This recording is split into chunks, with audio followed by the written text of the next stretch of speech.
why not do this? I guess that's the big question. People here need help just like everybody in the United States. A lot of the attention in Haiti is on Port-au-Prince. I mean, every human's a human, whether they're born in the US, whether they're born here, whether they're born in Israel, whether they're born in Africa.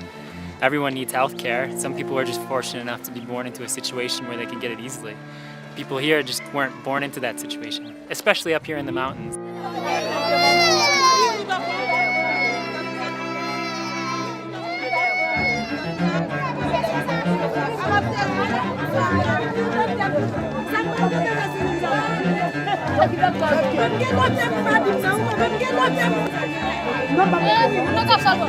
Même si